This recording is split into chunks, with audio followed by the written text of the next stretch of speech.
don't exist, mate. Listen, this is what I always say about crypto, right? Imagine you're Satoshi Nakamoto, right? You make up something for free.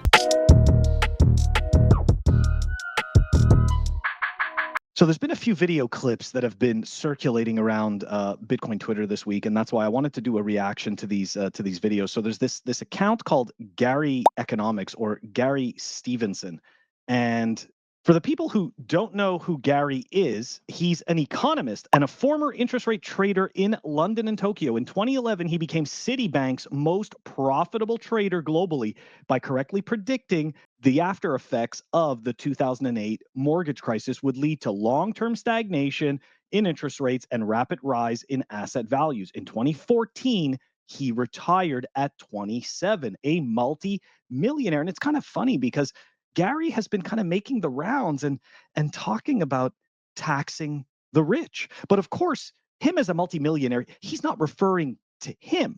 He's referring to the people richer than him. And this is something I always find very interesting about these hypocritical these kind of like hypocritical feel-good virtue signaling accounts, right? They say these wonderful things, these wonderful happy things that make you think they're such a wonderful person and all of this crap. But in the meantime, right, he's got a YouTube channel that has over 1 million viewers. He's got a best-selling book. He's a retired multimillionaire at the age of 27, and he's going to tell you why you can't be rich. And the only way to fix it is to tax the ultra rich, right? Because you're going to be poor forever. So you got to take what you can from them. Don't take what you can from him, right? He's a multimillionaire. He's not that rich. You can't take what he has, right? He's all about other people's stuff.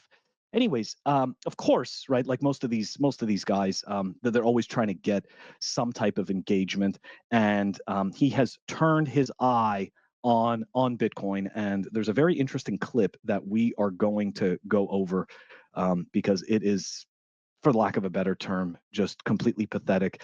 I find it very interesting to see people that have such extensive backgrounds in TradFi and yet don't do any research about Bitcoin whatsoever, don't do any research about proof of work, and think, again, by virtue of their own, I don't know what it is, their own clout, that they can just go and do these videos and just blatantly lie. Just blatantly lie about Bitcoin, misrepresent how Bitcoin works in order to prove their shitty point. Anyways, without further ado, let's watch this clip. Crypto can hit zero. I think it will hit zero. Why do you think that? Don't exist, mate. Listen, this is what I always say about crypto. Okay, I just want to start off by saying he is grouping Bitcoin into crypto. So right away, unfortunately, you could see he doesn't understand the difference between Bitcoin and the rest of shitcoins.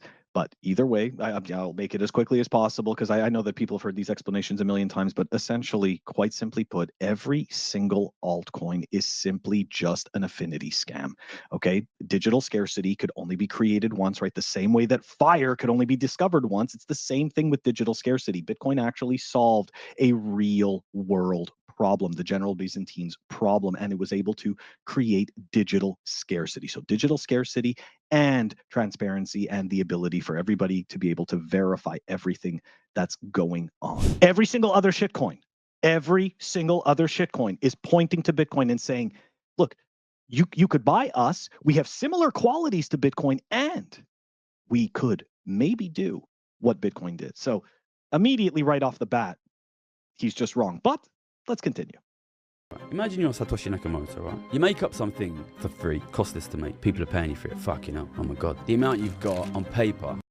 So I just want to point out again, so Satoshi Nakamoto, yes, indeed. The entity known as Satoshi Nakamoto did create Bitcoin. But I think that what he is completely missing here is that it was free, so to speak, right? You had to use very little resources. You were able to mine Bitcoin on a crappy laptop after Satoshi dropped the white paper, and you were able to actually start mining Bitcoin. The resources that were being used were negligible, but what people also need to understand is that the price of Bitcoin was zero. So it didn't make a difference. There was nobody to sell it to, right? There was nobody to sell it to. There wasn't enough on the qualities of Bitcoin. That did not happen yet. So I don't know who he thinks he's gonna, Satoshi was gonna go and sell this to. Not to mention the fact that going forward, right, miners have to pay, right? They have to purchase energy, they have to purchase miners, they have to purchase facilities. All of this is heavy cost. So the proof of work comes at a real world cost, tethering Bitcoin to the real world. Suddenly it's worth like £500,000. Talk about the early days. Fucking hell, £500,000. 5 million quid maybe. But you know, as soon as you start selling it, you might get 200 grand, 300 grand. What are you going to do? If it were me, my whole plan would be, how much of this can I get in the hands of idiots and how much of their money can I take? And I would just run it up and run it up and I'd... Okay, I got to stop this again. So Bitcoin is a voluntary network. It's a voluntary system, right? You're not having this shoved down your throat. You're not being forced to use it. Of course, people in El Salvador last year maybe would disagree with that, as it was made legal tender back then. But essentially, right, it's a voluntary network. So the idea of like getting it into the hands of idiots, anybody can choose. Anybody can choose to purchase Bitcoin that really wants it.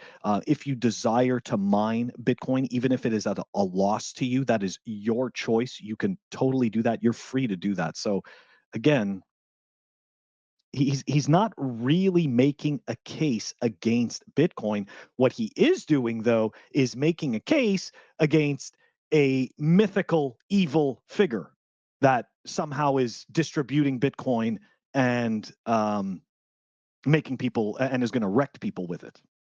Stabilize the price, and I would advertise it, and I would advertise it, and I would tell people it's the future of money. Okay, so there is no corporation behind Bitcoin. So again, right, like Bitcoin is like me, like I don't get a paycheck from Bitcoin Inc., right? I talk about Bitcoin because I want to talk about Bitcoin. Before I actually had sponsors that were paying this show, right? I was doing it for free, right? It's like that's what it was, because I'm passionate and I want to talk about Bitcoin. So this whole idea of like this massive marketing team and everything like that, there is no Bitcoin Inc. Now, he is correct when he is talking about shitcoins. He's totally correct when he's talking about things like XRP and Ethereum and Solana and all these companies, Cardano, all these companies that have foundations behind them and everything like that. That is absolutely correct. But again, he is wrong about Bitcoin.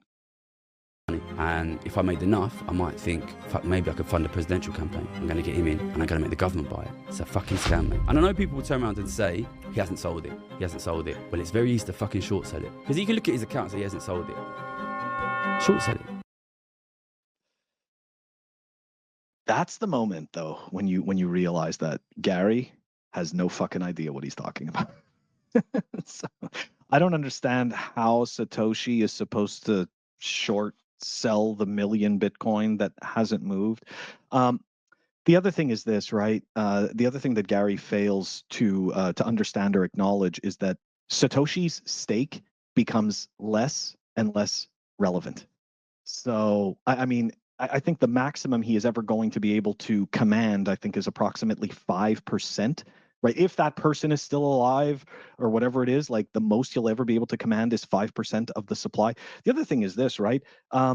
Gary is trapped in a fiat system, and the fiat system creates this idea that money is infinite and it comes from the government. So in his mind, it almost seems like he thinks that Satoshi can simply dump these bags over and over again. And this is kind of one of the things about Bitcoin is that, you know, once you sell it, that's it. You no longer have it to use again. Whereas in the fiat system, you can continue to redeploy the same money over and over again that is created by the banks. So yeah, I mean, this is kind of scary stuff, though. And I just want to point out, in my eyes, he is a person who's losing relevancy, and as a result, he has decided to talk about Bitcoin. And of course, you know, you could say, well, Phil, you fell for his trap, you know, like you're platforming him, you know, and you're giving him attention. Yeah, that may be true. It's a double-edged sword. That's the way I see it, right? I think it's important to expose and provide counter narratives to these people's stupidity, because we've heard this all before. Like, you know, this is 16 years going, and here he is just reciting old crap from 16 years ago. Like, all of this has been debunked.